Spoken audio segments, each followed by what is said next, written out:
Hello everyone, welcome to okay Shivam. आज से हम लोग एक नई सीरीज स्टार्ट करने जा रहे हैं, जिसमें से चैप्टर वाइज सीडीपी के कुछ प्रमुख क्वेश्चंस को, चुने हुए क्वेश्चंस को यहाँ पे डिस्कस करेंगे। 10-10 क्वेश्चंस होंगे, 10-10 क्वेश्चन प्रत्येक वीडियो में होंगे। तो ज़्यादा बड़े वीडियो भी नहीं होंगे, छोटे वीडियो होंगे और काफ़ी ज़्यादा टॉपिक से रिलेटेड क्वेश्चंस होंगे, बिना टॉपिक के क्वेश्चंस नहीं होंगे। तो इस तरह से हम लोग एक नई सीरीज शुरुआत करने जा रहे हैं। अभी तक हम लोग बहुत सारे पेडागॉजी किए हैं, सारे सब्जेक्ट को लगभग कंप्लीट किया है। तो आज से एक नया सीरीज शुरुआत कर रहे हैं और ये टॉपिक वाइज होगी। आज का टॉपिक क्या है? हेरिडिटी एंड एनवायरनमेंट, यानी आनुवंशिकता एवं उसके पर्यावरण, दोनों पे विकास जो है, इसके क्वेश्चन को यहाँ पे डिस्कस किया जाएगा। तो चलो शुरू करते हैं पहले क्वेश्चन से। हेरिडिटी एंड एनवायरनमेंट से रिलेटेड कुछ 10 प्रमुख क्वेश्चन हैं यहाँ पे। तो पहला क्वेश्चन पढ़ते हैं यहाँ पे। विकास पर आनुवंशिकता के प्रभाव की सीमा का सबसे अच्छा वर्णन निम्नलिखित में से किसके द्वारा होता है? अब यहाँ पे क्या पूछ रहा है क्वेश्चन कि विकास पर आनुवंशिकता के प्रभाव की सीमा का सबसे अच्छा वर्णन निम्नलिखित में से किसके द्वारा होता है? पहला, दो स्टेटमेंट दिए हुए हैं, कौन कौन से? पहला ए नंबर क्या दिया है और बी नंबर। पहला क्या दिया है? आनुवंशिकता निर्धारित करती है कि कोई कितना विकसित होगा, ठीक है। बी नंबर क्या दिया है? आनुवंशिकता निर्धारित करती है कि किसी को कितना विकसित किया जा सकता है। पहले में दिया है कि आनुवंशिकता निर्धारित करती है कि कोई कितना विकसित होगा, और दूसरे में दिया है आनुवंशिकता निर्धारित करती है कि किसी को कितना विकसित किया जा सकता है। अब इसमें बताना है कि सबसे अच्छा वर्णन विकास पर आनुवंशिकता के प्रभाव की सीमा का सबसे अच्छा वर्णन कौन सा होगा, ठीक है। यहाँ पे पहले के दो ऑप्शन दिए हैं, क्या ए और बी दोनों होंगे या ए और बी दोनों नहीं होंगे, ठीक है। यहाँ पे पहले का आंसर क्या होगा? आंसर सोचो इसका क्या होगा। टिक कर दिए होगे जहां तक है मुझे उम्मीद है। तो इसका जो आंसर हो जाएगा,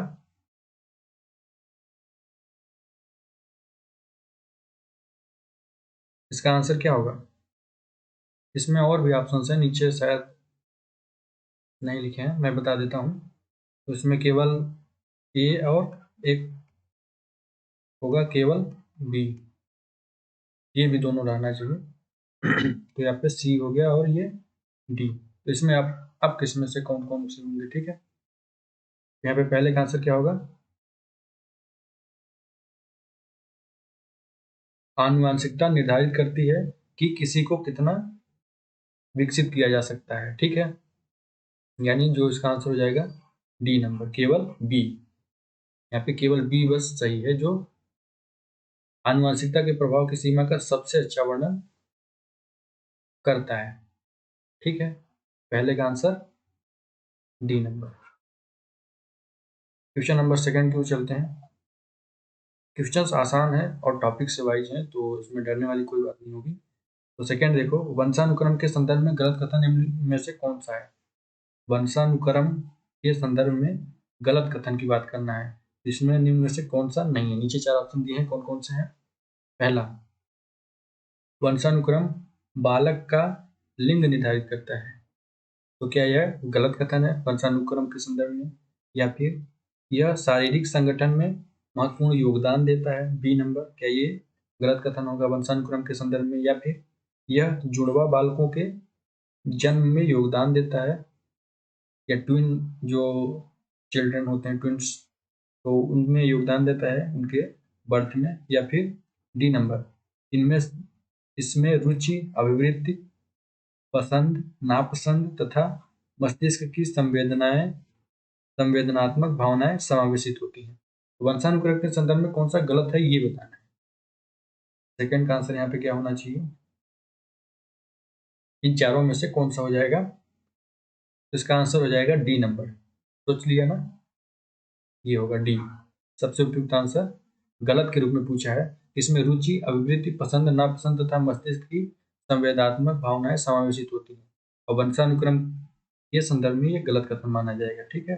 जबकि यह जुड़वा बालकों के जन्म में योगदान देता है, यह शारीरिक गठन में महत्वपूर्ण योगदान देता है, वंशानुक्रम बालक के लिंग को भी निर्धारित करता है। इस तरह से सेकंड का आंसर डी गलत के रूप में। क्वेश्चन नंबर थर्ड, आनुवांशिकता को एक डाट डाट सामाजिक संरचना माना जाता है। जो आपकी आनुवांशिकता यानी हेरिडिटी होती है, वो एक डाट डाट सामाजिक संरचना माना जाता है। किस प्रकार की सोशल स्ट्रक्चर होता है? प्राइमरी यानी प्राथमिक, मिडिल यानी माध्यमिक, गतिशील यानी डायनामिक, या फिर स्टेबल यानी स्थिर। आनुवंशिकता को एक डाटा सामाजिक संरचना माना जाता है। तो यहाँ पे आंसर काफी आसान क्वेश्चन है। जो आपकी हेरिडिटी होती है, वो आनुवंशिकता होती है, हेरिडिटी होती है, वो स्टेबल होती है। एक बार जो जीन क्रिएट हो जाता है वो हमेशा रहता है, वो कभी बदलता नहीं, ना कि वो गतिशील होता है, ना वो प्राइमरी या माध्यमिक होता है। यानी यहाँ पे थर्ड का जो आंसर हो जाएगा डी नंबर। आनुवंशिकता को एक स्थिर सामाजिक संरचना माना जाता है। यह स्थिर सामाजिक संरचना होती है। थर्ड का आंसर डी। क्वेश्चन नंबर 4, आनुवंशिकता की बुनियादी इकाई क्या है? यहाँ पे हेरिडिटी का जो बेसिक स्ट्रक्चर है, बुनियादी इकाई क्या होगा? ऑप्शंस दिए हैं। पहला डीएनए, आरएनए, क्रोमोसोम या जीन। आनुवंशिकता की बेसिक स्ट्रक्चर यानी बुनियादी इकाई क्या होगी? 4 का आंसर यहाँ पे क्या होगा?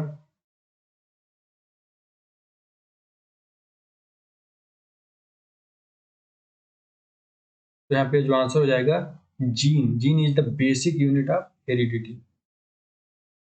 हेरिडिटी का जो बेसिक यूनिट है, आनुवंशिकता की बुनियादी इकाई, इसे क्या बोला जाता है? जीन। ठीक है। और जीन में क्या होते हैं? डीएनए, आरएनए की कुछ संरचनाएं पाई जाती हैं। ठीक है। तो यहाँ पे 4th का आंसर डी। आसान क्वेश्चन है और ये टॉपिक है हेरिडिटी एंड इन्वायरमेंट से रिलेटेड क्वेश्चंस चल रहे हैं। ठीक है। 5 का देखो, वंशानुगतता का एक विशेष व्यवहार पर प्रभाव दिखता है जब। जो आपकी वंशानुगतता का एक विशेष व्यवहार पर प्रभाव दिखता है जब। अब जब के आगे ऑप्शंस देख लो। भ्रांतिक जुड़वा हम शकल जुड़वा की अपेक्षा अधिक समान व्यवहार दर्शाते हैं, या फिर बी नंबर, हम शक्ल जुड़वा भ्रांतिक जुड़वा की अपेक्षा अधिक समान व्यवहार दर्शाते हैं, या फिर सी नंबर, हम शक्ल जुड़वा और भ्रांतिक जुड़वा दोनों के व्यवहार की अभिव्यक्ति में बहुत कम समानता होती है, या फिर डी, दोनों भ्रांतिक जुड़वा और हम शक्ल जुड़वा समान व्यवहार दर्शाते हैं। यहाँ पे आपको बताना है कि वंशानुगत का एक विशेष इफेक्ट ऑफ हेरिडिटी, यानी वंशानुगत का एक विशेष व्यवहार जो है पर प्रभाव दिखता है। कब प्रभाव दिखता है? जब जो आपके ये भ्रांतिक जुड़ाव क्या बोलते हैं? फ्रेटर्नल ट्विंस बोलते हैं इंग्लिश में। और ये हम शक्ल को आइडेंटिकल, ये आइडेंटिकल ट्विन होते हैं, और ये फ्रेटर्नल ट्विन। ठीक है। ये दोनों अलग अलग होते हैं, ये दोनों बिल्कुल समान होते हैं। तो इसमें अब यही देखना है कि इसमें ऐसा कौन सा है जो कि वंशानुगतता का एक विशेष व्यवहार पर प्रभाव दिखता है। सेकंड का आंसर, सॉरी 5 का आंसर क्या होना चाहिए?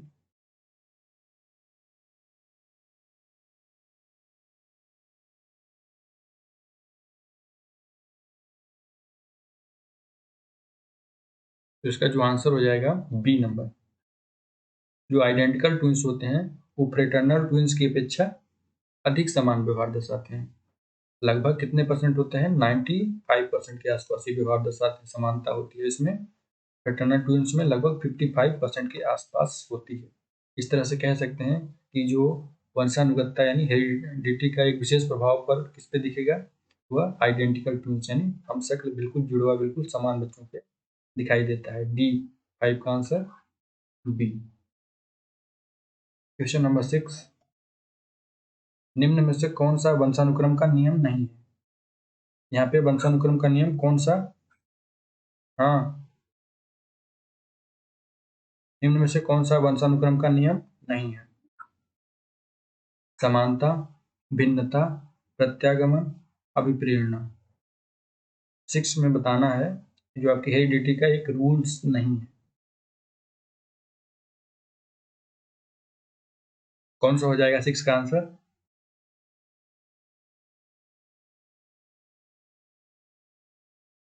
6 का जो आंसर हो जाएगा डी, अभिप्रेरणा यानी मोटिवेशन। तो जो आपके हेरिडिटी का एक रूल नहीं है वह मोटिवेशन यानी प्रेरणा। प्रेरणा क्या होता है? यह बाहरी होता है, यह बाहर के द्वारा दिया जाता है, जैसे कि उसको प्रोत्साहित कर देना, शाबाशी देना, या फिर किसी भी भौतिक वस्तु से अभिप्रेरित करना। जबकि प्रत्यागमन यानी रिग्रेशन, ये क्या होता है, आंतरिक होता है। भिन्नता यानी वेरिएशन, ये भी भिन्न होता है। समानता यानी सिमिलरिटीज, ये भी वंशानुक्रम के अंतर्गत आता है। 6 का आंसर यहाँ पे डी होगा। क्वेश्चन नंबर 7, निम्नलिखित में से कौन सा मुख्य रूप से आनुवांशिकता संबंधी कारक है। अब इसमें बताना है इसमें कौन सा मुख्य रूप से आनुवांशिकता संबंधी कारक है, यानी हेरिडिटी से रिलेटेड फैक्टर्स हैं। ए नंबर, समकक्ष व्यक्तियों के समूह के प्रति अभिवृत्ति या फिर चिंतन पैटर्न, आंखों का रंग, सामाजिक गतिविधियों में भागीदारिता। 7 का आंसर यहाँ पे क्या होगा।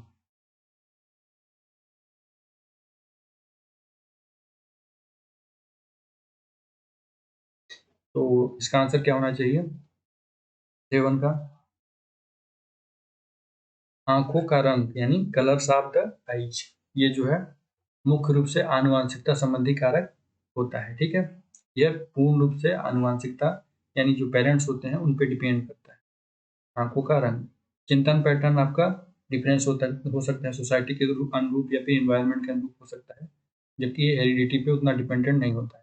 समकक्ष व्यक्तियों के प्रति समूह के प्रति जो अभिवृत्ति होती है यानी एप्टीट्यूड होता है, जैसे कि कंपनियों में वर्कर्स होते हैं, उन सब में भी डिफ्रेंशिएट हो सकते हैं या फिर पेरेंट्स से कोई कोरिलेट ना कर पाते हो या डिफरेंस होते हैं। डी नंबर, सामाजिक गतिविधियों में भागीदारिता, ये भी सबकी अपनी अलग अलग इन्वायरमेंट पे डिपेंड करेगी।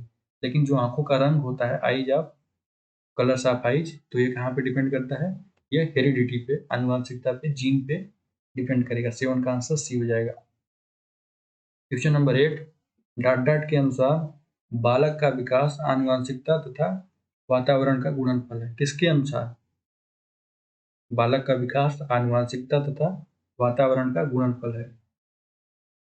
यहाँ पे 8 में कुछ ऑप्शंस दिए हैं, वुडवर्थ महोदय के अनुसार, गैरेट के अनुसार, हालैंड के अनुसार या फिर थॉर्नडाइक महोदय के अनुसार। इसमें कौन सा आंसर हो जाएगा, जो कि आनुवांशिकता यानी हेरिडिटी एंड इन्वायरमेंट का गुणनफल है। तो बालक का डेवलपमेंट होता है, तो इसको कौन बात करता है इसके बारे में, तो इसका जो आंसर हो जाएगा, सोच लिया आंसर, 8 का आंसर ए, वुडवर्थ महोदय ने। वुडवर्थ महोदय के अनुसार बालक का जो विकास होता है आनुवांशिकता तथा वातावरण के गुणनफल पे निर्भर करता है। 8 का answer A number. Question number 9, निम्नलिखित में से जीव विज्ञान की कौन सी शाखा आनुवांशिकता तथा विविधताओं के अध्ययन से संबंधित है। तो निम्नलिखित में से कौन से जीव विज्ञान की कौन सी शाखा ऐसी है जो कि आनुवांशिकता तथा विविधताओं के अध्ययन से संबंधित है।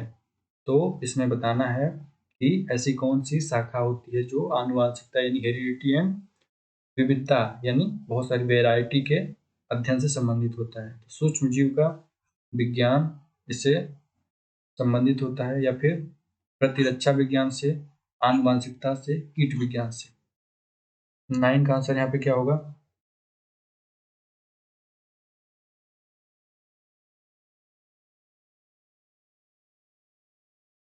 इसका आंसर क्या हो जाना चाहिए, सी नंबर, आनुवांशिक। आनुवांशिक जीव विज्ञान की एक शाखा है जो आनुवांशिकता और विविधताओं के अध्ययन से संबंधित होती है, जैसे कि माइक्रोबायोलॉजी सूक्ष्म जीव का अध्ययन है।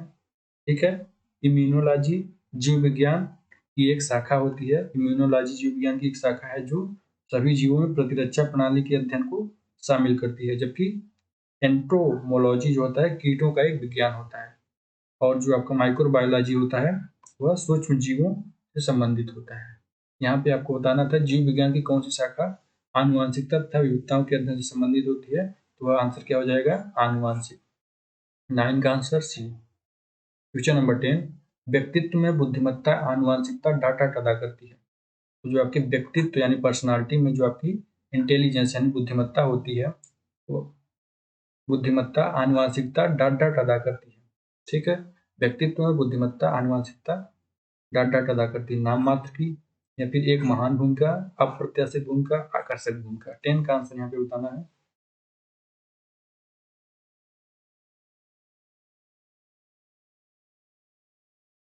टेंस का आंसर क्या होना चाहिए? तो एक नाम मात्र की भूमिका डिपेंड करती है। जो आपके पर्सनालिटी में इंटेलिजेंस होता है तो वह नाम मात्र की भूमिका निभाती है। ठीक है,